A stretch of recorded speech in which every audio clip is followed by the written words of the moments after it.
இனிதான வணக்கம் அன்புறவுகளே. TSSL வழங்குகின்ற இந்த நிகழ்வானது அறிவோம் தெளிவோம். இந்த அறிவோம் தெளிவோம் நிகழ்ச்சியினூடாக இன்று நாங்கள் 3 பேர் இணைந்திருக்கிறார்கள். இந்தியாவில் இருந்து திரிபுர சுந்தரி, இளம் முனைவர், சிறந்த ஒரு ஆசிரியர் இணைந்திருக்கிறார்.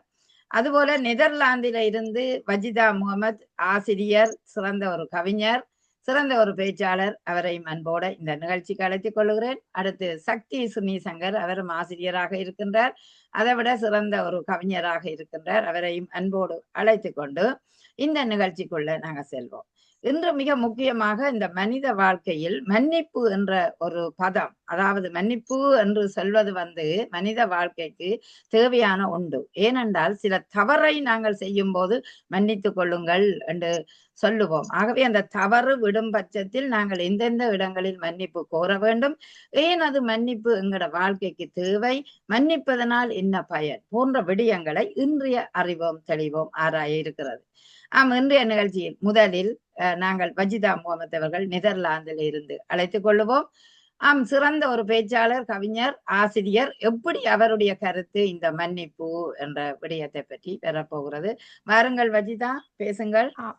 வணக்கம். என்னோட இணைந்திருக்கும் சகோதரிகள் இருவருக்கும் வணக்கத்தை தெரிவித்துக் கொண்டு இவ்வளவு அழகான ஒரு நிகழ்வை தொகுத்து வழங்கும் நகுலா சிவநாதன் அவர்களுக்கும் வாழ்த்துக்களையும் நன்றியையும் தெரிவித்துக் கொண்டு அழகான ஒரு தலைப்பு, இப்பய வாழ்வியலுக்கு தேவைப்பட்ட ஒரு தலைப்பை கொண்டு வந்திருக்கீங்க. முதலில் அந்த தலைப்புக்கு வாழ்த்துக்களை கூறிக்கொண்டு, மன்னிப்பு ஏன் எமக்கு அவசியம் என்று சொல்கின்றோம். மன்னிப்பு, நாங்க ஒரு தவறுகளை நாங்க ஒருவர் செய்துட்டான்னு சொன்னா தெரிந்தும் செய்யலாம், தெரியாமலும் செய்யலாம். அந்த தவறை, அந்த மன்னிப்பை நாங்க ஒரு தவறை செய்து அந்த மன்னிப்பை நாங்க கேட்கும் பொழுது அந்த உறவுகள் பலப்படுத்தப்படுகின்றது. அந்த உறவுகள் பலப்படுத்தப்படுகின்றது.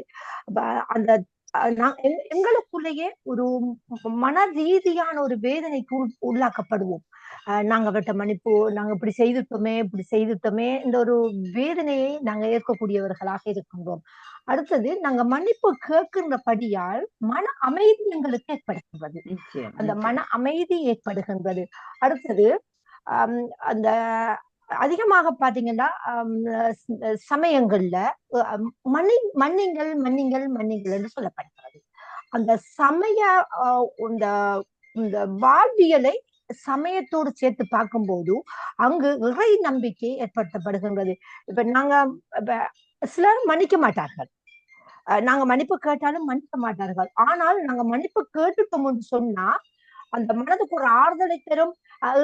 இறைவனுக்காக நாங்க மன்னித்து கொள்ளுங்கள் என்று கேட்கும் பொழுது அங்கு இறை நம்பிக்கை எங்களுக்கு பலப்படுத்தப்படுகின்றது.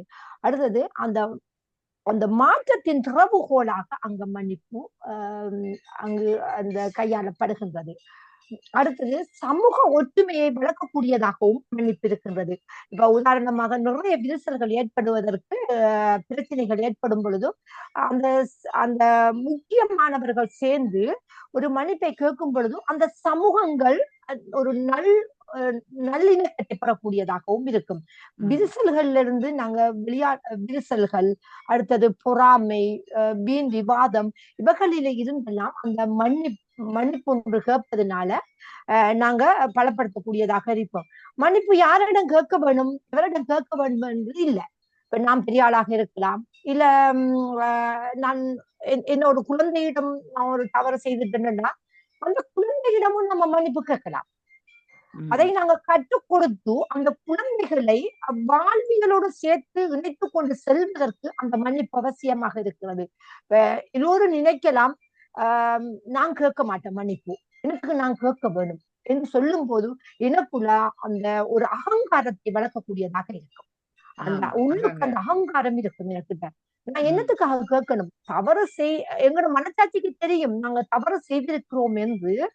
ஆனாலும் எங்களை கேட்கறதுக்கு எங்களோட அந்த கௌரவ பிரச்சனை, அந்த போலி கௌரவம் எங்களுக்கு ஒரு திரையாக மறைக்கிறது.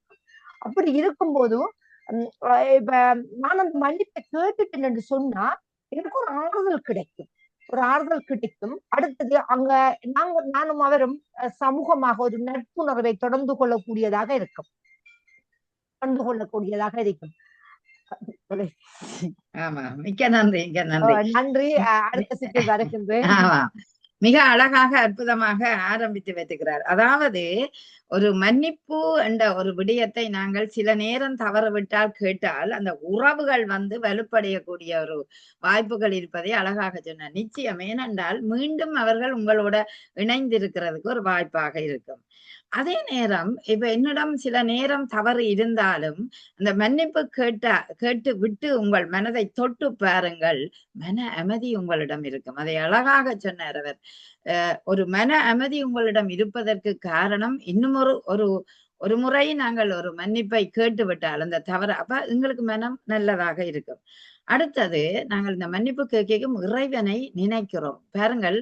ஒரு தவறை செய்து போட்டு இறைவா என்னை மன்னித்துக் கொள்ளு நினைத்துக் கொள்ளுகிறோம். அப்ப அந்த இடத்துல இறை நம்பிக்கை, ஒரு ஆறுதல் உங்களுக்கு கிடைக்கக்கூடிய வாய்ப்பு இருக்கும். அப்ப இப்படியெல்லாம் கிடைக்கக்கூடிய ஒரு மன்னிப்பு என்ற விடயத்தை நாங்கள் ஏன் கேட்க வேணும், அவர்கள்ட்ட ஏன் நாங்கள் அடிமையா போகணும் என்ற ஒரு அகங்கார தோரணை எங்களிடம் வருவது வழக்கம். நிச்சயமாக மன்னித்தல் ஒரு சமூக ஒற்றுமையை ஏற்படுத்தும். உதாரணமாக பஸ்ஸில் பயணித்துக் கொண்டிருக்கிறோம், திடீரென ஒருவருடைய காலை நாங்கள் அமர்த்தி விட்டுட்டோம், தெரியாத ஒரு சூவால சாரி என்று உடனே சொல்லுவார்கள். அந்த இடத்துல சொல்லுங்க, சரி அவ தெரியாம தானே செய்தா என்று எந்த மனம் மாறுதல் அடையக்கூடிய ஒரு வாய்ப்பு இருக்கும்.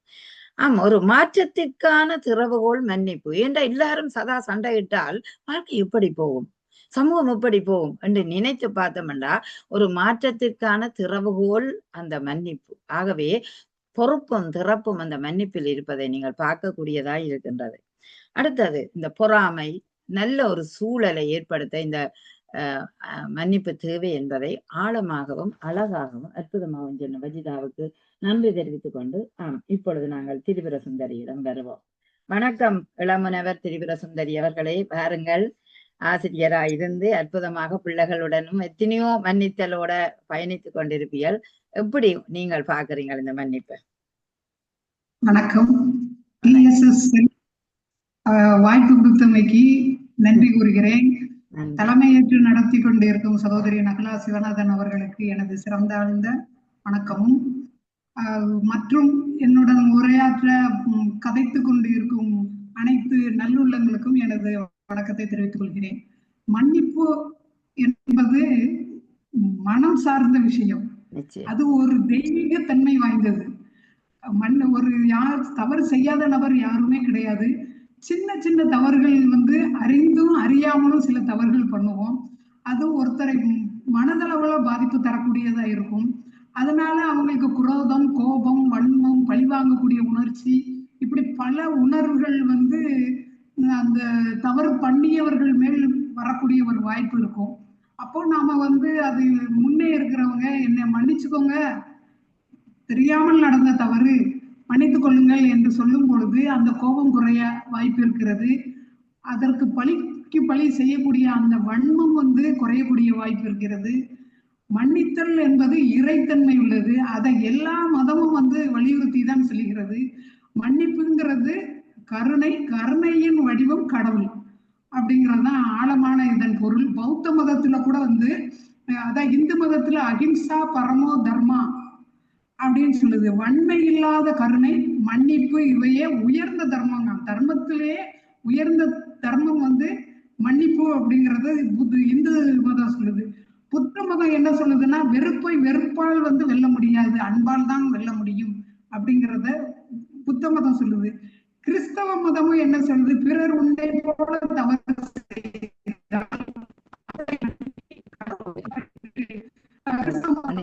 சொல்ல தத்துவம் என்னன்னா, மன்னிப்பு என்பது உள்ளார்ந்த வலிமை, உள்ளார்ந்த வலிமைதான் மன்னிப்பு. மன்னிக்காதவர் கடந்த காலத்தை பற்றியே எண்ணிக்கொண்டு இருப்பார். மன்னிப்பவர் அதை விடுத்து சிறந்த ஒரு இதற்கு வாய்ப்பு இருக்கிறது. மன்னிப்பு என்பது மரபல்ல, மறப்பல்ல, விடுதலை. நாம் அனைவரும் தவறு செய்யறோம். மன்னிப்பு என்பது மனித நேயம். அது உறவை காக்கக்கூடிய ஒரு பாலம்.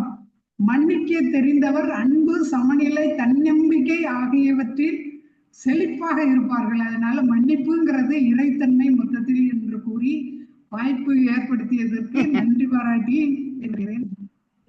நன்றி நன்றி.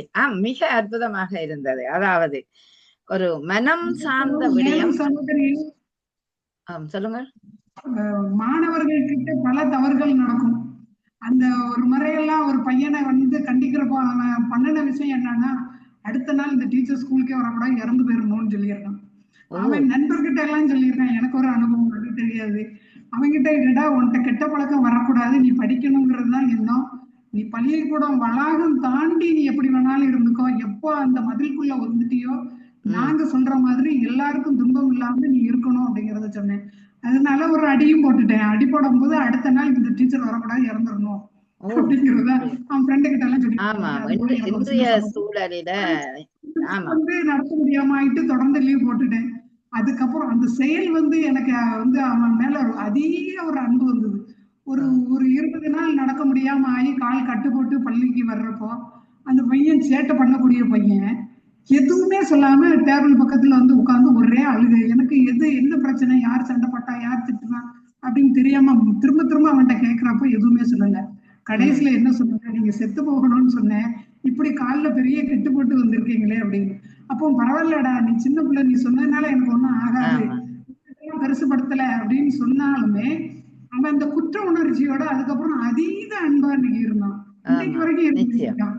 அதனால மன்னிப்புங்கிறது ரொம்ப சிறந்த ஒரு தன்மை. நன்றி நன்றி. அருமையான ஒரு அனுபவத்தையும் நீங்கள் கூறியிருந்தீர்கள். உண்மையிலேயே மன்னிப்பு என்பது மனஞ்சார்ந்த விடயம்தான். இந்த மனித நேய ஒரு பண்பாகவே நாங்கள் அதை பார்க்கின்றோம். ஏனென்றால் அப்படி மன்னித்துக் கொள்ளுங்கள் என்று அந்த மாணவன் உங்களை கேட்கும் போது கூட அங்க குரோதம் என்பதை அங்க மனதில் வைத்துக் கொள்ளாமல் நேரடியாகவே சொல்லிவிடக்கூடிய ஒரு வாய்ப்பு இருக்கு. இது உண்மையிலேயே எல்லா விடயத்துக்கும் பொருந்தும். ஏனென்றால் ஒரு குற்றம் செய்வது தெரிந்தும் செய்வது, தெரியாமலும் செய்வது. ஆனால் பெரும்பாலான குற்றங்கள் தெரியாமல் தான் செய்கிறார்கள் என்பது உண்மை. அதுவும் பாடசாலை மாணவர்களிடையே குறும்புத்தன்மை. இன்றைக்கு ஒரு மாணவன் எனக்கு போன் பண்ணினான், ஆனா அந்த நேரம் நான் எடுக்க முடியல, கேட்கல. எனக்கு திருப்பி நான் அடுத்த ரூமுக்குள்ள வந்துதான் போனை எடுத்துக்கொண்டே பார்க்க எடுத்தேன். அப்ப நான் அடிச்சு பார்த்தேன், அது பாடசாலை நேரம், அவன் பாடசாலையில் இருப்பான். அப்ப பௌச இந்த இன்டர்வல் நேரம் அடிச்சானோ தெரியலையென்று போட்டு நான் திருப்பி அடிச்சு பார்த்தேன்னு எடுக்கல. அப்ப நாங்க போட்டேன், ஏன் தம்பி என்னத்துக்கு எடுத்த நீங்கள், என்ன விவரம்ன்றதை கேட்டேன். ஆனா பேருந்து ஒரு நீண்ட நேரம் செல்ல பதில் போட்டுக்கிறான், டீச்சர் நான் அடிக்கையில எந்த ஃப்ரெண்ட் அடிச்சுட்டார் தெரியாம என்று சொன்னான். ஓகே, அப்படியே விட்டுட்டான். மன்னிப்பு என்பது எந்தெந்த நேரங்கள்ல இப்படி வடிவத்துல வரும் என்று சொல்ல முடியாது. ஆனால் மன்னிப்பது ஒரு கருணை, அது உண்மையிலேயே அழகான ஒரு பண்பு என்று சொல்லலாம். என்றால் மனஞ்சார்ந்த விடயம், உணர்வு சார்ந்த விடயம். அப்போ ஒரு பண்பு என்பதை நாங்கள் எடுத்துக்கொள்ளலாம். அடுத்தது, இந்த வெறுப்பை காட்டினால் அங்கே எதிர்ப்பு தான் உருவாகும். ஆகவே எங்க வெறுப்பு இருக்கோ அங்கே அன்பை காட்டி பாருங்கள், கருணையை காட்டி பாருங்கள், மன்னிப்பை காட்டி பாருங்கள். மகா ஒரு நல்ல பதில் உங்களுக்கு கிடைக்கக்கூடிய வாய்ப்பு இருக்கும். அடுத்தது உள்ளார்ந்த வலிமை, அதாவது மன்னிப்பு கேட்க ஒரு வலிமை வேணும். ஐயோ நான் இன்னொன்று கேட்கிறேன் இவைக்கு எல்லாம் நான் கேட்கிறதோ, இன்னொன்று கையை போட்டு பின்னஞ்சு கொண்டு எத்தனையோ எல்லாம் செய்வோம். ஆனால் அந்த மன வலிமை எங்களுக்கு கொண்டு வரைக்க, ஏன் நாங்க நேரடியா சொல்லிட்டா பிரச்சனை இல்லையே என்று போட்டு உடனே நாங்கள் உள்ளார்ந்த ஒரு விடயமாக அதை பார்க்கின்றோம். அடுத்து நீங்க சொன்னீங்க மன்னிப்பு மனித நேயம், அதாவது உறவுகளையும் இணைத்து காட்டக்கூடிய ஒரு வலிமை, அந்த பாலம் அந்த மன்னிப்புக்கு இருக்கும் என்பதை அழகாக அந்த மன்னித்தல் விடயத்தை இன்னொரு பக்க பார்வையாக நீங்கள் செய்தீர்கள். சிறப்பு, வாழ்த்துக்கள். அடுத்து நாங்க சத்தி சுமி சங்கருக்கு வருவோம். வணக்கம் சத்தி. வணக்கம் வணக்கம், அனைவருக்கும் வணக்கம். இப்படி ஒரு நிகழ்ச்சியை நீங்கள் ஏற்பாடு செய்து இப்படி நடத்தி கொண்டிருக்கின்ற உங்களுக்கு முதலில் என்னுடைய வாழ்த்துக்கள். நகுலா சிவநாதன் அவர்களே, நன்றி நன்றி. நிச்சயம் இது கட்டாயம் பேசப்பட வேண்டிய விடயம், ஒரு சமுதாய நோக்கோடு நீங்க எடுத்துக்கொண்ட விடயம் இது. இது ஒரு நல்ல ஒரு விடயம், மன்னிப்பு பற்றி நாங்கள் பேசுவது. ஆனால் இது இந்த வெளியில போய் சேர வேண்டும், நிறைய பேர் கேட்க வேண்டும், இந்த நிகழ்வை கேட்க வேண்டும் என்பது என்னுடைய பேரவா. மிக மிக முக்கியமான ஒரு விடயம் மன்னிப்பு. அதான் இப்ப இதற்கு முதல் சொன்னவர்கள் எல்லாம் மிகவும் அழகாக சொல்லி சென்று இருக்கிறார்கள். இப்ப மன்னிப்பு என்றது என்ன? நாங்க ஒரு ஆள் எங்களுக்கு ஒரு தவறு செய்துட்டா நீங்க எல்லாம் நல்ல விளக்கம் தந்தீங்க, சரியோ? அப்ப அந்த அந்த தவறு செய்தால் நாங்க அதை மன வேதனையா எடுக்காமல், ஒரு கஷ்டமாக எடுக்காமல், அதை மறந்து கோபத்தை வருவிக்க பண்ணாமல், அந்த கோபத்தை எல்லாம் கைவிட்டு ஒருவித அமைதி, அதான் வஜிதா சொன்னாவே, ஒரு அமைதி கிடைக்கும். என்ன மன்னிப்புல எங்களுக்கு ஒரு அமைதி கிடைக்கும். அதை மனதுக்குள்ள கொண்டு வர்ற ஒரு செயல் தான் இது. ஒரு செயல், மன்னிப்பு என்றது ஒரு செயல், இது ஒரு வார்த்தை அல்ல, சரியோ? இது ஒரு அதாவது சுயநலமின்றி, இது அதான் எல்லோரும் சொன்னார்கள், தெய்வீக தன்மைக்கு நெருக்கமாக கொண்டு செல்லுகின்ற ஒரு மனப்பான்மை, சரியோ? முதலில் பேசிய வஜிதா அழகாகவே சொல்லியிருந்தா, பின்னர் வந்த சகோதரியும் சொல்லியிருந்தா, to err is human, to forgive is divine. Forgive, divine, தெய்வீக தன்மையானது. மன்னிப்பு தெய்வீக தன்மையானது. தவறு நடப்பது அது மனித இயல்பு. தவறு இல்லாமல் நாங்கள் வாழ இயலாது, முடியாது. எல்லோரும் நல்ல பெர்ஃபெக்டா 100% செவ்வனே வாழ்ந்து கொண்டு இருக்கிறோம் என்றால் அது பொய். தவறுகள் நடக்கும். ஆனால் அந்த இடங்கள்ல நாங்க மன்னித்து வாழுகிறோமா, அதுதான் ஒரு தெய்வீகத்தன்மை. உண்மையில மன்னிப்பு என்பது இப்ப நாங்க மன்னிச்சிட்டோம், மன அமைதி. இப்ப மன்னிப்பு என்றது அமைதியை தருகிறது, நிம்மதியை தருகிறது. மற்றது ஒரு தியாக செயல் என்று தான் சொல்ல வேண்டும். மன்னிப்பு என்பது ஒரு தியாகமான செயல். ஏனென்றால் நாங்க வலியை தாங்கிக் கொள்கிறோம். எங்களுக்கு வந்த வலியை தாங்கித்தானே நாங்கள் இன்னொருவரை மன்னிக்கின்றோம். அப்ப நாங்க எங்களை தியாகம் செய்யறோம். எங்கிட்ட மனதில நாங்க வலிமையை காட்டுறோம். மன்னிக்கிறதால எங்களுடைய மன வலிமையை நாங்கள் காட்டுகின்றோம். இப்ப இல்லையென்ற தவறு செய்தாலும் நாங்கள் அதை மன்னித்து எங்களுடைய அந்த மனதின் வலிமையை காட்டுகின்றது ஒரு உயர்ந்த பண்பு இல்லையா? மற்றது ஒரு ஆன்மீக பண்பும், அதாவது மன்னிப்பு அது ஒரு பண்பு, ஒரு ஆன்மீகத்துக்குரிய ஒரு பண்பு. மன்னிப்புன்றது ஒரு ஆன்மீகத்துக்குரிய ஒரு பண்பாக சொல்லலாம். மென்மை, மன்னிப்புல மென்மையை காணுகின்றோம், சரியோ? ஒரு வன்மை இருக்காது. ஒருவர் மன்னித்தால் வன்மைக்கு இடமே இல்லை, மென்மை அங்கு காண்கின்றோம். இப்படியான நற்பண்புகளை இந்த மன்னிப்பு எடுத்து கூறும். மற்றவர்களால் ஏற்படும் வேதனையில இருந்து நம்ம விடுவித்து ஆன்மீக ரீதியாக நம்மை உயிர்விக்கும் ஒரு வழிதான் இந்த மன்னிப்பு. மறந்து விடுதல் வேண்டும், தவற்றை முழுமையாக மறந்து விடுதல் வேண்டும். இப்ப ஒரு ஆளை நாங்க மன்னித்தோம் என்று சொன்னால் எப்படி கண்டுபிடிக்கிறதுண்டா, இப்ப அந்த ஆளுக்கு ஒரு தீங்கு நடந்துட்டது, ஒரு விபத்து நடந்துட்டது, ஒரு பேராபத்து நடந்துட்டது, நாங்க மன்னித்த ஒருவருக்கு பேராபத்து நடந்து விட்டது என்று சொன்னால் நாங்கள் சந்தோஷப்பட்டால் நாங்கள் அந்த ஆளை மன்னிக்கவில்லை என்றது அர்த்தம். நாங்களும் வேதனைப்பட்டு ஐயோ இவருக்கு இப்படி நடந்து விட்டதே, ஆண்டவரே இறைவா இந்த ஆபத்தில இருந்து இந்த ஆளை நீ காப்பாட்டு அப்படி என்று சொல்லி நாங்கள் இறைவனிடம் மன்றாடும் போது நாங்கள் அந்த ஆளை மன்னித்து விட்டோம் என்று பொருள்படும் என்று கூறி அன்புடனும் நன்றியுடனும் விடைபெற்றுக் கொள்கிறேன். நன்றி, வணக்கம். மிக்க நன்றி சக்தி சினிசங்கர். நீங்களும் மன்னிப்பு என்பது அந்த மன்னித்து விட்டு உடனே மறந்து விட வேண்டும் என்று சொல்லுகிறீர்கள். அதாவது அந்த மன்னிப்பில ஒரு மென்மையை காணுகிறோம், அதாவது ஒரு இளகிய தன்மையை அங்கு காண்கிறோம். அந்த மென்மை என்ற வரைக்குள்ள அந்த இளகிய தன்மையை நாங்கள் காணுகிறோம். என்றால் அந்த மன்னித்து விடுங்கள் என்று சொல்லும் போது எங்களோட ஆணவங்கள் கோபங்கள் அத்தனையுமே இழந்து விடுகிற ஒரு தன்மையை பார்க்க அங்க ஒரு ஒரு இளகிய நிலை எங்களுக்குள்ள உருவாக்குவதை பார்க்கின்றோம்.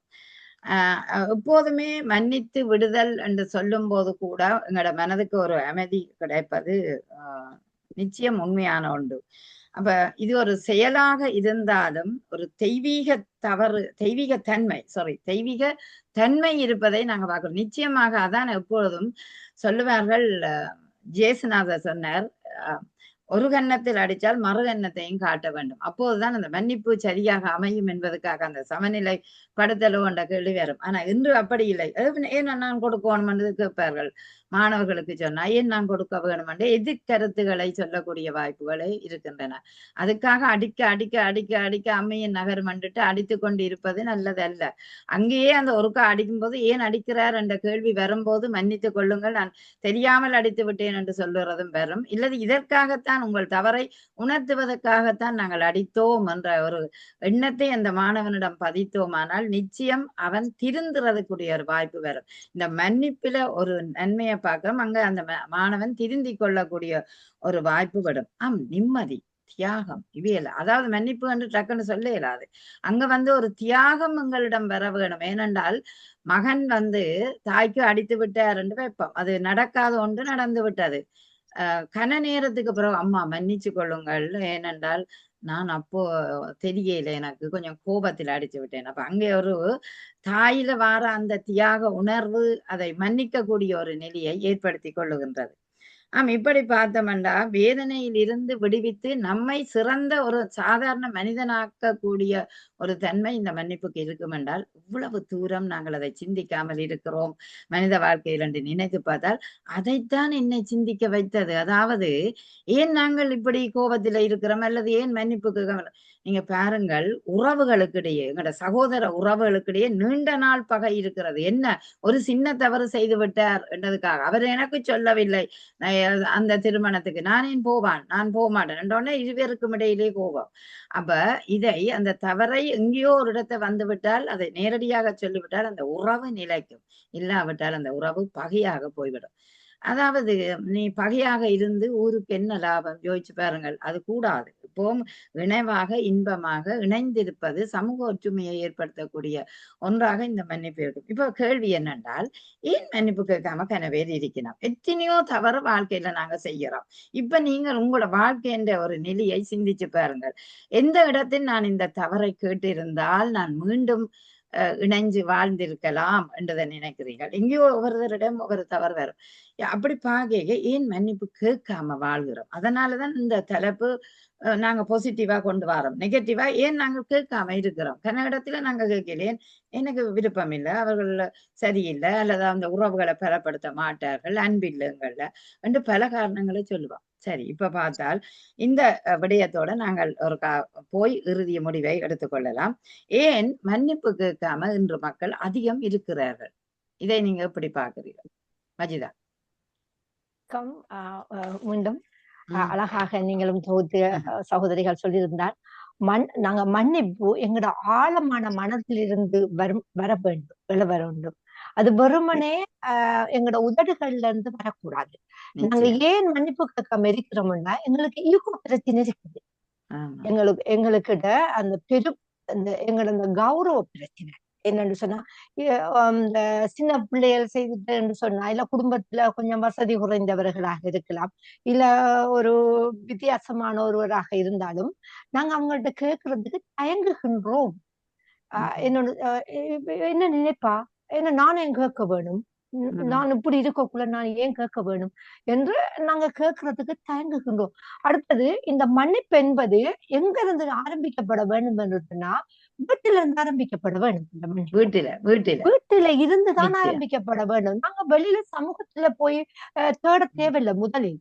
ஏனென்று சொன்னால் நாங்க எங்களோட எச்சங்களாக எங்களோட குழந்தைகளை நாங்க விட்டுட்டு போறோம். அந்த குழந்தைகளுக்கு கற்றுக் கொடுக்க வேணும். இப்ப கணவன் மனைவிக்கு நாங்க இப்ப பிரச்சனை பார்க்க கூடாது. கணவன் தவறு செய்தா மனைவிக்கு மன்னிப்பு கேட்க வேணும். மனைவி தவறு செய்தா கணவன்கிட்ட கேட்க வேணும். அப்பதான் அந்த உறவு பாலம் அங்கு வரும். எனக்கு மனைவி கேட்பா, மனைவி என்ன மன்னிச்சிருங்கன்னு மனைவி கேட்பா. ஆனா கணவன், அந்த ஆண் ஆதிக்கத்தில் இருக்கிற கணவன்மார்கள் கேட்க மாட்டார்கள். அந்த ஆண் ஆதிக்கத்துல இன்றும் எல்லோரும் இல்லை, வாழ்ந்து கொண்டு இருக்கிறார்கள். இன்னும் கேட்டாலும் கணவர் கேட்க மாட்டார். கணவர் கேட்க மாட்டார். சிரித்து கொண்டு சமாளித்து கொண்டு போவார். சில கணவன்மார்கள் அப்படி போவார். அதே போல குழந்தைகள் தவறு செய்யும் பொழுது பெற்றோர்களான நாங்கள் கேட்க மாட்டோம். எந்த பிள்ளைதானே அவன் இப்படி இருக்கிற, அவ தவறு செஞ்சா அவதிக்கத்தானே வேணும், அடிக்கத்தானே வேணும், நம்ம கேட்கத்தானே வேணும், நம்ம பேசத்தானே வேணும். ஏன்னா அங்கு நாங்க முரண்பாடுகளுக்குள்ள வரும் பொழுது அதை கற்றுக் கொடுக்காமல் போகின்றோம். நாங்க கேட்டு பாருங்க, அங்க அந்த பிள்ளை எங்களை அறியாம எங்களை வரும் குழந்தைகள் அங்க வளர்க்கிறோம் வளர்க்கிறோம் வளர்க்கிறோம் என்று சொல்லுகின்றோம். ஆனா குழந்தைகள் வளர்ந்து கொண்டிருக்கிறது, எங்களை பார்த்து கொண்டு வளர்ந்து கொண்டிருக்கிறது. அங்கு நாங்க தவறு செய்கின்றோம். மன்னிப்பு கேட்கும் போது அந்த அகங்காரம் இருக்கக்கூடாது. அதுதான் எங்களை மன்னிப்பு கேட்காமல் இந்த திரையாக எங்களுக்கு மறைத்து கொண்டிருக்கிறது. அந்த மன்னிப்பு ஒருவர் சொல்லுவார், நீ மன்னிப்பு கேளு. ஒரு ஆசிரியர் வேற தளத்துல நாங்க பிரச்சனை ஏற்படுதுன்னு சொன்னா சொறி சொல்ல சொல்லுவாங்க. நாங்க சொறி சொல்லிட்டு போவோம். ஆனா மனதுக்குள்ள எங்களுக்கு அந்த வக்கிர இந்த புத்தி அப்படியே இருக்கும், அந்த கோபம் அப்படியே அனல் மாதிரி இருக்கும். ஆனால் அதை தவிர்த்து நாங்க மன்னிப்பு கேட்டுட்டு போனாத்தான் அந்த உறவு பலப்படுத்தப்படும். அடுத்தது கோபம் குறையும். இப்ப நீங்க இயேசுநாதரை பற்றி சொன்னீர்கள். எனது மார்க்கத்துல கூட இந்த கதையை சொல்லிக்கொண்டு நான் மற்ற சகோதரியை விட்டு கொடுக்கின்றேன். என்னோட சொன்னா முகமது நபி ஸல்லல்லாஹு அலைஹி வஸல்லம் அவர்கள் ஒரு பள்ளிவாசலில் தொழுது கொண்டிருக்கும் போது ஒரு சகோதரர், வேற்று மத சமயத்தை சேர்ந்த ஒரு சகோதரர் அவரோட தோல்ல சிறுநீரை கழிக்கின்றார். கழிக்கும் போது பக்கத்தில் இருந்த சகோதரர்கள் எல்லோரும் நபி தோழர்கள் எல்லாம் இந்த அடிக்க வேணும், வேற வெட்ட வேணும் என்று வாள் எடுத்துக்கொண்டு ஓடி வரார்கள். அப்பொழுது முகமது நபி ஸல்லல்லாஹு அலைஹி வஸல்லம் சொல்ல, அமைதியாக இருங்கள், ஒரு வாளி தண்ணி எடுத்து அந்த இடத்தை சுத்தம் செய்து விடுங்கள், நான் உடலை கழுவி கொண்டு வருகின்றேன் என்று சொல்லி கொண்டு போகின்றார். அப்பொழுது அவரை வெட்டும்படி வைத்திருந்தால் எத்தனை உயிர்கள் அங்கு காவு கொள்ளப்பட்டிருக்கும் பாருங்க. ஒரு வாளி தண்ணியோடு அதுக்கு பிறகு அவர் இஸ்லாத்தை ஏற்றுக்கொண்டார் என்று அந்த அந்த சரித்திரம் சொல்லுகின்றது. மன்னிப்பு தன்மையை கண்டு இஸ்லாமை அவர் ஏற்றுக்கொண்டாராக சொல்லப்படுகின்றது. ஒவ்வொரு மதங்களிலும் ஏன் இந்த ஆன்மீகத்தோடு மன்னிப்பு பூட்டப்படுகின்றது? அங்கு மனித நேயத்தோடு வாழ்வதற்கு மன்னிப்பு அவசியமாகப்படுகின்றது. இது எங்கள் இருக்கிற அந்த அகங்காரம் தான் மன்னிப்பு கேட்பதற்கு தயங்குகிறது. நானும் சில நேரங்கள்ல எனது கணவரிடம் தவறு செய்து கொண்டு மன்னிப்பு கேட்க அந்த ஈகோ பிரச்சனை உடனே கேட்க வேணாம் இல்லாம இருக்கு. நானும் சொல்லுவேன், பிள்ளைதானே, ஏன் நீங்க மன்னிப்பு கேட்கலாம் தானே, ரெண்டு சாதாரண சம்பவங்கள். நானும் தான் நான் செய்தது பிள்ளைன்னு வாதாடுவேன் சில நேரங்கள்ல திருப்பி போகும் பொழுது. ஆனா உதடால் கேட்க வேண்டும் என்று மனசு சொல்லும். ஆனால் அந்த அந்த துக்கமோ ஏதோ ஒன்றோ என்னை தடுத்து கொண்டிருக்கும் குழந்தைகளிடமும் தான். ஆனால் இப்பொழுது அதை நான் தவித்துக் கொண்டு நான் குழந்தைகளுக்காக வழிகாட்டி கொண்டு செல்கின்றேன். அருமையான தலைப்பு சகோதரி. நான் கேட்டுக்கொண்டு இருக்கின்றேன். மிக்க நன்றி, மிக்க நன்றி வஜிதா, அழகாக சொன்னீர்கள். ஏனென்று கேட்டா எங்கட வாழ்க்கைன்ற மிக முக்கியமாக ஒரு வீடு தானே உலகம். முதல்ல குழந்தைக்கும் வீடுதான், எங்களுக்கும் வாழ்க்கை ஆரம்பிக்கிறதும் ஒரு வீட்டிலிருந்தான். அந்த வீட்டின் மனச்சூழல் அருமையான சூழலாக இருக்க வேண்டும் என்றால் நாங்கள் கணவன் மனைவியிடம் ஒரு விட்டு கொடுப்புகள், ஒரு ஈகோ பிரச்சனை இல்லாமல் இருக்கணும். சில நேரங்கள் அப்படித்தான் சலசலப்பு, சிலப்பு எல்லாம் எங்களுக்கு போகும். நானும் சொல்லுவேன், ஏன் நீங்க தானே தவறு செய்தீங்க, நீங்க பிள்ளை செய்தீங்கலாம் என்னோட மன்னிப்பு கேட்கலாம் தானே என்று நான் என்னுடைய கணவரை சொல்றேன். அதுபோல நான் பல இடங்களில மன்னிச்சு கொள்ளுங்க, நான் நீண்ட நேரத்துக்கு பிறகுதான் சொல்லுவோம். இந்த உடனே சொல்ல எங்களுக்கு அந்தரமா இருக்கும். ஆனால் சமூக மத்தியில உடனடியாகவே சொல்ல வேண்டிய தேவை எங்களுக்கு இருக்கும். பாடசாலைகள் சரி, சமூகம் சார்ந்த செயற்பாடுகள்ல ஏதாவது ஒரு மாற்றம் வந்துவிட்டால் நாங்கள் உடனே இப்ப ட்ரெயினுக்குள்ள காலை உழைக்கணும் உடனே நாங்க சொல்லுவோம். அல்லது கையை விசுக்கி கொண்டு போகும்பொழுது இன்னொருவரோட அடிபட்டால் உடனடியாக சாரி என்று சொல்லி விடுவது உண்டு. அது நல்லது, நல்ல மனப்பான்மை. அந்த இது நீங்கள் அழகாக சொன்னீங்கள். இந்த ஈகோன்றது எங்களுக்கு வராம இருந்தால் உங்களோட வாழ்க்கை சொர்க்கமாகத்தான் இருக்கும்னு நினைக்கிறேன். ஏன்னா அது எல்லா இடத்திலுமே அது ஏதோ ஒன்றை சுட்டி காட்டி கொண்டு நிற்கும். அடுத்தது, நாங்கள் இப்படி ஈகோவா இருந்தோம்னா பிள்ளைகள் எங்களை பார்த்து கற்றுக்கொள்ளும். ஒரு களிமண் போன்றவர்கள் தான் குழந்தைகள். ஆதலால் வீட்டில் இருந்து வளர்கிற குழந்தைகள் தாய் தகப்பனைத்தான் கண்காணித்து கொண்டிருப்பார்கள் என்று அவர்கள் தான் முதல் அவர்களுக்கான ஒரு ரோல் மாடலா பெற்றோர்கள் இருப்பார்கள் என்று. ஆகவே நாங்கள் மிக கவனமாக இருக்கணும். அவர்கள் நல்ல பழக்கத்தை பழக வேணும் என்ற ஒரு எச்சங்களுக்காகவாவது நாங்கள் எங்களை தயார்படுத்த வேண்டும். அதுல மனிதனை மனிதனாக மதிக்க வேண்டிய சூழல் உருவாகிறது. இங்க நாங்கள் இந்த மனித நேயத்தையும் இந்த மன்னிப்பையும் பார்த்தோம்டா அந்த மனித நேயத்துக்குள்ள ஒரு மன்னிப்பு அமைந்திருக்கிறத பாக்குறோம். அந்த உள்ளுக்குள்ளே அது இருக்கிறது. இதனால நாங்கள் முரண்பாடுகளை தவிர்த்து ஆகா இன்னும் அருமையான வாழ்க்கை, இதை அனுபவிக்க வேண்டாமா? மரங்களை பாருங்கள் அமைதியாக இருக்கின்றன, இயற்கையை பாருங்கள் அமைதியாக இருக்கின்றன, அவையெல்லாம் முரண்பட்டு கொண்டா இருக்கிறது. மனித வாழ்வில் மட்டும் ஏன் இந்த முரண்பாடு என்று கேட்க வேணும் போல இருக்கிறது. ஆகவே முரண்பாடுகள் வரும். அப்பொழுதுதான் உடன்பாடுகளும் எங்களுக்கு வரக்கூடிய வாய்ப்பு வரும். அந்த வகையிலே இந்த தவறை உணர்ந்து திருந்துவதும் தவறை அந்த மன்னிப்பு கேட்பதும் அது மகா பாவம் அல்ல, அது இன்னும் மகா கருணை என்றுதான் நாங்கள் சொல்லலாம். அழகாக அந்த ஆள் மனதில் இருந்து வரவன் அதான் மன்னிச்சு கொள்ளுங்கள் என்று போட்டு நாங்கள் ஆணவமா சொல்லக்கூடாது. ஆள் மனதிலிருந்து உண்மையாக மன்னித்து கொள்ள வேண்டும் என்று நீங்கள் சொல்லுற அந்த நேரமே இறைவன் ஆசி கூட உங்களுக்கு கிடைக்கிறதாகத்தான் நான் பார்க்கிறேன். அதுபோல வஜிதாவும் அந்த அருமையாக முஸ்லிம் அந்த இந்த என்ன இஸ்லாமிய கதை ஒன்றை உதாரணமாக சொன்னார். ஆகவே சில இடங்களில் நாங்கள் பொறுமை காத்து செல்வதும் சிறப்பு என்று கூறிக்கொண்டு இப்பொழுது திரிபுர சுந்தரியிடம் பெறுகிறோம். இப்ப நீங்கள் அழகாக அந்த கதையை சொன்னீர்கள். இந்த மாணவன்கிட்ட அந்த மாணவன் கடைசியில மன்னிப்பு கேட்கிறான். ஆனா ஏன் எங்கள் பெரியவர்கள் பலர் மன்னிப்பு கேட்காம இன்றைக்கு இருக்கிறதுக்கான காரணம் என்ன உங்களோட அனுபவத்துல?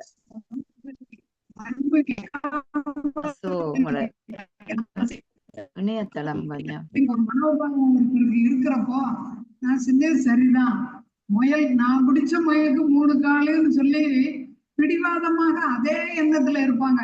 முயல்னா 4 கால் இருக்கும், கிடையவே கிடையாது. நான் பிடிச்ச முயலுக்கு 3 காலு அப்படின்னு சாதிக்கக்கூடிய அந்த தன்னோட கருத்தை கட்டாயமாக வலியுறுத்தி திணிக்கக்கூடியது. திணிக்கும் போது பிரச்சனை ஆகும் போது கோபங்கள் சண்டைகள் எல்லாம் வருது. இதுக்கு காரணம் ஆணவம் தான்.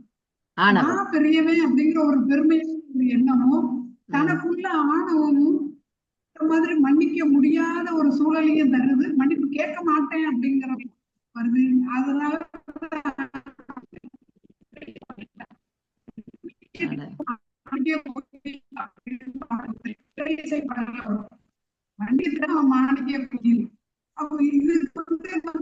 மாணவர்கள்கிட்டயே இந்த மன்னிப்பு ஏன் அப்படிங்கறத ஒரு சிறு கதையாவே சொல்லுவோம். ஒரு மன்னன் இருந்தா அவன் நகர்வலம் வர்றதுக்காக வெளியே வர்றப்போ போற பாதையில ஒரு மரத்தடியில ஒரு முனிவர் இருந்தாரு. அந்த முனிவர்கிட்ட உனக்கு வேலையே கிடையாதா, நீ என்ன இங்க உட்கார்ந்துட்டு இருக்க, வேலை இல்லாம உட்கார்ந்துட்டு இருக்கியா அப்படின்னு சொல்லி மன்னன் அந்த முனிவர்கிட்ட கேக்குறாரு, சாமியார் மாதிரி இருக்கவர்கிட்ட. அதுக்கு அவர் என்ன சொல்றாருன்னா, நான் மன அமைதி அப்படிங்கிற வேலையை நான் செஞ்சுக்கிட்டு இருக்கேன். மன அமைதிங்கிற வேலையை நீ செஞ்சுட்டு அப்படின்னு கேட்கும்போது, ஆமா நான் மன அமைதிங்கிற வேலையை செஞ்சுட்டு தான் இருக்கேன் அப்படின்னு உடனே, உனக்கு அந்த அளவுக்கு மன அமைதி இருக்கா, நான் உன்னை சோதிச்சு பார்க்க விரும்புறேன்னு சொல்லிட்டு ஆணவமாக இழிவான சொற்களை பேசி தரக்குறைவாக திட்டுறோம். திட்டுறப்போ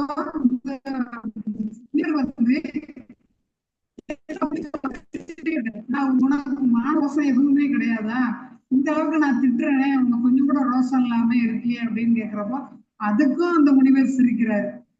ஒரு எதிர்கேள்வி கேட்கிறாரு, நீங்க ஒரு அழுக்கு துணியை நீங்க என்கிட்ட தாரீங்க, இந்தான்னு சொல்லி அழுக்கு துணியை தாரீங்க, நான் அதை வாங்க ஏற்கவில்லை, நான் வாங்கல மறுக்கேன், அதை ஏற்றுக்கொள்ளவில்லை அப்படின்னா அந்த துணி யாருகிட்ட இருக்கும், அந்த அழுக்கு துணி யாருகிட்ட இருக்கும் அப்படின்னு ஒரு கேள்வியை கேட்காரு.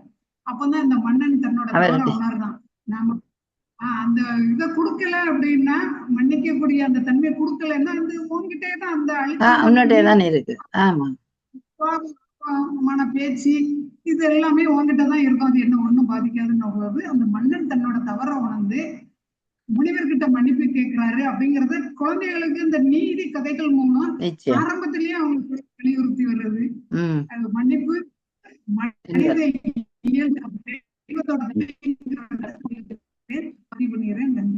நன்றி நன்றி, மிக அருமையாக இருந்தது. இடையில இணையங்கள் கொஞ்சம் சதி செய்து விட்டது.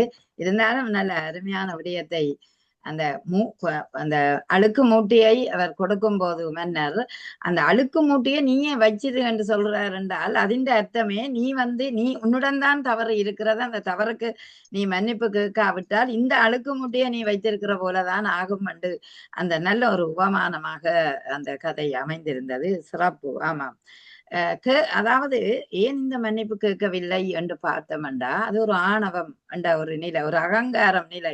ஏன் நான் கேட்க வேண்டும் என்ற நிலை. ஆனால் அவர்களுடைய மனதை நாங்கள் தொட்டு பார்த்தால் நிச்சயம் அவர் சமாதானம் அடையாது. அவன் மனதில் ஒரு குறுகுறுப்பு, அந்த ஒரு குறுகுறுப்பு தன்மை இருக்கும். ஐயோ, நான் தவறு செய்துவிட்டேன், ஆனா கேட்க முடியாம நிக்கிறேன் என்ற ஒரு எண்ணம் உருவாகும். என்றால் அது மனஞ்சார்ந்த விடயமாக இந்த மன்னிப்பு இருக்கிறது. அருமையாக சொன்னீர்கள். மன்னிப்பது என்பது தவறை மறந்து விடுவதல்ல. அந்த தவறை மறந்து விடுவது, அந்த தவறை செய்து விட்டோம் நாங்கள் என்றால் சில சமயங்களில் மன்னிப்புடன் நீதி தேவதையும் அங்கு தவறை உணர்த்தி, அதாவது நீதி தேவதை அங்க தவறை உணர்த்தி திருத்த முயற்சி செய்யும் மனநிலை எங்களுக்கு அவசியம். அதாவது அந்த மன்னிப்பு என்று கேட்டுவிட்டாலும் எங்களுக்கு அந்த தவறை உணர்ந்து மீண்டும் திருந்தி வாழக்கூடிய ஒரு வாய்ப்புக்கு இட்டு செல்வது இந்த மன்னித்தல். ஆகவே மன்னிப்பு என்பது ஒரு தீர்மானம். அது பலவீனம் அல்ல, வலிமை என்றுதான் நாங்கள் சொல்லலாம். நிச்சயம் அதை நீங்களும் பலர் எடுத்து சொன்னீர்கள். அந்த மன்னிப்பு என்பது அதாவது தீர்மானம் அல்ல, வலிமைதான். சக்தி ஏதாவது சொல்ல போறீங்களா? நான் ஒன்று சொல்கின்றேன். நான் நினைக்கிறேன் இப்ப இதற்கு முன் இந்த கருத்து வரவில்லை என்று. மன்னிப்பு கேட்காமல் இருப்பதற்கு காரணம் அந்த தவறு செய்தவர்கள் தாங்கள் ஒரு தவறும் செய்யவில்லை என்று எண்ணிக்கொண்டிருப்பார்கள். அவர்களுடைய தவறு அவைக்கு தெரியாமல் இருக்கிறது. தெரியும், தாங்க தவறு செய்து விட்டோம் என்றது அவைக்கு தெரியாமலே இருக்கின்றது. நாங்கள் சரியாத்தான் நடந்திருக்கிறோம் என்று சொல்லி அவர்களது உள்ளத்தில ஒரு எண்ணம் அவர்களுக்கு தானாகவே வந்து விடுகிறது. மற்றது மற்றவர்கள் சொன்ன மாதிரி ஈகோ பிரச்சனை இருக்குது, பெருமை. சரி, மற்றது கோபம் இருக்கும். ஏன் நான் முதல் மன்னிக்க வேண்டும், ஏன் நான் போய் மன்னிப்பு கேட்க வேண்டும் அப்படி என்று சொல்லி பேசாம அப்படியே பிரச்சனை வேண்டாம் பெரிதாக்காம அப்படியே பேசாம இருந்துடுவோம் என்று சொல்லி அப்படியும் இருக்கிறார்கள். மற்றது ஒரு பலவீனம். இப்ப நான் போய் மன்னிப்பு கேட்டால் அந்த மன்னிப்பு கேட்பவர்கள் நினைக்கிறார்கள் அது ஒரு தங்களுக்கு ஒரு பலவீனம் என்று. என்ன மற்றவர்களிடம் நான் போய் மன்னிப்பு கேட்டா என்ற பலவீனத்தை நான் காட்டுகிறேன் என்று உணர்கிறார்களோ என்று எனக்கு எண்ண தோன்றுகின்றது. நிச்சயம் ஒரு பலவீனம் இருக்குது. ஆமா, ஆனால் அப்படி ஒண்ணு நினைக்க தேவையில்லை. அதுதான் நான் சொன்னேன் ஏற்கனவே உங்களோட கவிதை நேரத்திலும் சொல்லியிருந்தேன். எனக்கு உண்மையில என்னமோ தெரியல, சில வசனங்கள் எனக்கு சில மறை நூல்கள்ல எனக்கு அது சரியென்று பட்டா நான் அதை சரி அந்த ஆணித்தரமாக கைக்கொள்கிறது வழக்கம். இறைவன் சொல்கிறார், யார் முதல் போய் மன்னிப்பு கேட்கிறார்களோ அவர்களை நான் கூட ஆசீர்வதிக்கிறேன் என்று சொல்லும் பொழுது எனக்கு அது ஒரு நம்பிக்கை தருகிறதோ, நான் மன்னிப்பு கேட்டா கடவுள் எனக்கு நிறைய ஆசீர்வாதங்களை தருகிறார் என்று சொல்லி. ஆனபடியா இப்ப எனக்கு அது ஈகோ பிரச்சனையாக இருக்காது. உண்மையில மற்ற இந்த இடத்துல நான் ஒன்று சொல்ல விரும்புகின்றேன்.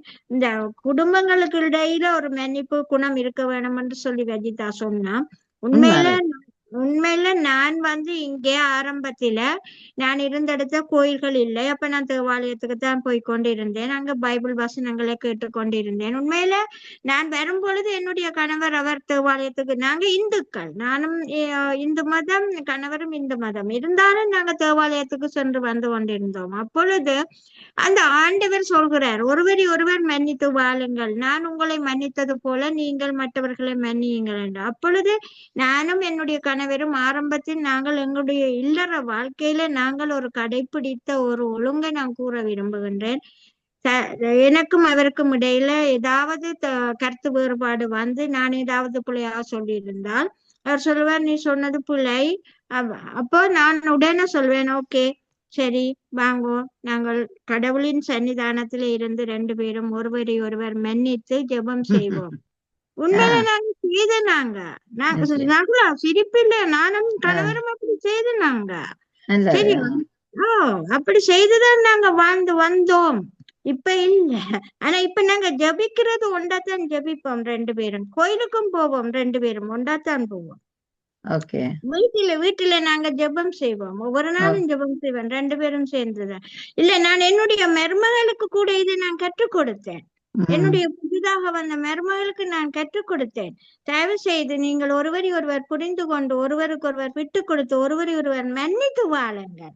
அப்படி நீங்கள் நான் என்னுடைய வாழ்க்கை முறையை சொன்னேன். இப்படி நானும் என்னுடைய கணவரும் செய்தோம் ஆரம்பத்தில். கடவுளின் சன்னிதானத்துல 2 பேரும் இருந்து மன்னிப்பு ஒருவருக்கு ஒருவர் மன்னித்து வாழ்ந்து வாழ்ந்து கொண்டிருந்தோம்.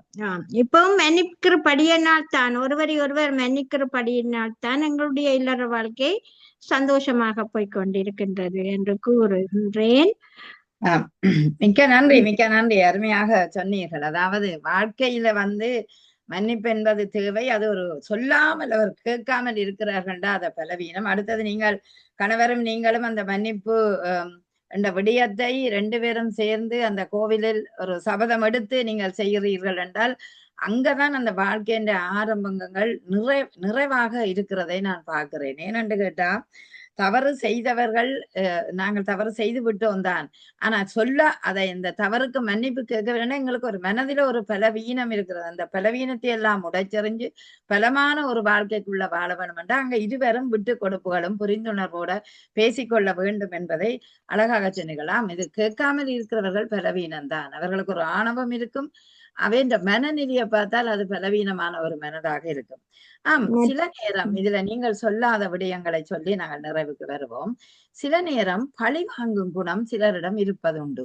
அந்த பழி வாங்கும் குணத்தாலதான் அவர்கள் அவர் நல்லா அனுபவிக்கட்டும், செய்தவர் நல்லா அனுபவிக்கட்டும் என்று நினைத்து கொண்டு அவர்கள் மன்னிப்பு கேட்காமல் சில இடங்களிலே இருக்கிறதை பார்க்கிறோம். அல்லது மிக முக்கியமாக தன்னம்பிக்கை குறைவு. அந்த தன்னம்பிக்கை குறைவு அல்லது காயப்பட்ட மனம், அது ஏதாவது ஒன்றில தன் மனம் காயப்பட்ட மனமாக இருப்பதனால் நான் சொல்ல வேண்டாம், ஏன் நான் அவருக்கு கேட்க வேணும் என்ற ஒரு கௌரவத்தை அவர்கள் வைத்திருக்கிறார்கள். இது எல்லாம் நாங்கள் உடைத்தெறிந்து இனி வரும் இந்த அறிவியல் உலகில் இப்ப எல்லாமே கண்டுபிடிக்குது. அந்த அறிவியல் உள்மனதையும் கண்டுபிடிக்கக்கூடிய கருவி இன்னும் கனகாலம் இல்லை, வந்துவிடும்.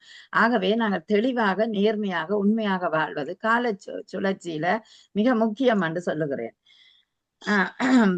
சில நேரம் அந்த மன்னிக்க தவறுகள் அந்த தான் சொல்லி போட்டால் அப்ப மன்னிப்பு நான் உங்களை மன்னிச்சு கொள்ளுகிறேன் அல்லது இந்த மன்னிப்பை நான் உங்களை கேட்க கொள்ளுகிறேன் என்று சொன்ன உடனே அவர்கள் மனம் தவிப்பாக இருக்குமாம். சிலருக்கு அந்த தவிப்பாக இருக்குதோ என்றதுக்காகவே சிலர் கேட்காம இருப்பதையும் நாங்கள் பார்த்து கொள்ளுகிறோம். அடுத்தது தங்களுக்கு தாங்க சொல்லி முடிச்சாலும் நீங்க பாருங்க, சில பேருக்கு நான் மன்னிச்சு கொள்ளுங்கன்னாலும் நான் அவை திரும்பி பார்க்காயணும். அப்ப எங்களுக்கு நீதி கிடைக்கவில்லை என்ற உணர்வு வருது. எங்களுக்கு சரி அவர் மன்னிப்பை ஏற்றுக்கொள்ளுகிறார் என்ற உணர்வு இல்லையண்டா எங்களுக்கு ஒன்றும் இல்லை. அவர் நீதியை கிடைக்கவில்லை என்ற உணர்வுல இருக்கிறார். அதனாலேயும் அவர் மன்னிப்பு கேட்க மாட்டார். ஆகவே மன்னிப்பது மகா தவறு என்று நாங்கள் சொல்லக்கூடாது. மன்னிப்பது ஒரு மான்மீக பண்பு, ஒரு தார்மீக பண்பு. அந்த தார்மீக பண்பை நாங்கள் கடைப்பிடித்து உண்மையிலேயே வாழலாம் எல்லாரும்.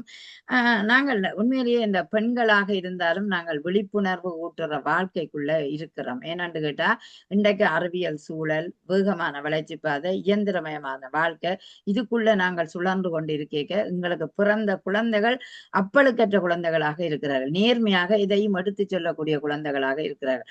அப்படியான குழந்தைகள் முன்னிலையில் நாங்கள் தவறு செய்தாலும் அதை மன்னிப்பு கேட்டு அந்த தவறை உணர்ந்து நாங்கள் வாழ்வதுதான் சிறப்பு. அதுபோல உங்கள் பிள்ளைகளையும் அந்த தவறுகளை உணர்ந்து வாழ வைக்க வேண்டும் என்பது இன்னொரு பக்கம். இதனால் சமூக ஒற்றுமை, சமூக வாழ்க்கை, அதே நேரம் நாங்கள் ஒரு பிள்ளையை நல்லாக வளர்க்கிறோம்டா ஏன் நல்லாக வளர்க்க வேணும்? எங்களுக்காக மட்டுமா? இல்லை, சமூகம் சார்ந்த வாழ்க்கையில தான் அவன் 20 மணி நேரம் இருக்க போகிறான். ஆதலால் அதற்கு தயார்படுத்தக்கூடிய குழந்தைகளாக உருவாக்குதல் சால சிறப்பு. அதுக்காக நீங்கள் அங்கு மூட்டை முடிச்சுகளாக தாயக சூழல்ல இருந்து பொறாமை, காமம், குரோதம் அத்தனையும் கட்டி வந்தால் அத்தனை மூட்டைகளையும் அவிட்டு வெளியில் விடுங்கள். இனி நல்ல ஒரு மனநிலையோட அப்பழுக்கற்ற குழந்தைகளோட நீங்களும் நீதியான ஒரு நேர்மையான பார்வையோட சமூகத்தை நோக்கிய நல்ல அந்தஸ்தோட ஐரோப்பிய சூழலில் நல்லவற்றை எடுத்து கற்றுக்கொள்ள வேண்டிய தேவை எங்களுக்கு இருக்கிறது. அவை இப்படியான சூழலில் பார்த்தோம்டா மன்னிப்பு ஒரு மனித நேயம், அது ஒரு கருணை, அது ஒரு இன்பமான உணர்வு, ஒரு மன அமைதியை தரக்கூடிய இறைவன் தந்த வரம் என்றே எடுத்துக்கொள்ளலாம். ஏன்னா இதுல நான் இன்னும் ஒரு கதையை சொல்ல வந்தேன்னா நேரம் போவிடும். இல்ல 2 கதையை சொல்லி இருக்கிறீர்கள். சமய கதைகள், நீதி கதைகள் எங்களுக்கு நிறைய போதிக்கின்றன. ஆகவேதான் நீங்கள் தேர்காலில் இட்ட அந்த சோழன் கதையும் நீங்கள் கேள்விப்பட்டிருப்பீர்கள். ஆகவே நாங்கள் எப்போதும் மன்னிப்போம், மறப்போம், மனித நேயத்தை வளர்ப்போம். மாண்புமிகு சிறுவர்களை உருவாக்கி இருக்கிறோம். அந்த சிறுவர்களும் இனி எங்களுக்கு வரப்போகிற எச்சங்களும் நிறைந்த ஒரு சூழலில, நல்ல மகிழ்ச்சியான சூழலில மன்னித்து மறந்து வாழ்வது சால சிறப்பென்று கூறி இன்றைய இந்த நேரத்தில் இணைந்து கொண்ட அத்தனை உறவுகளையும் நெஞ்சார வாழ்த்தி கொண்டு இன்றைய இந்த அறிவோம் தெளிவோம் விடைபெறுகிறது. நன்றி, வணக்கம். நன்றி, வணக்கம். நன்றி, நன்றி, வணக்கம். நன்றி நகுலா. நன்றி, நன்றி, நன்றி, வணக்கம். நன்றி, நன்றி. நீங்க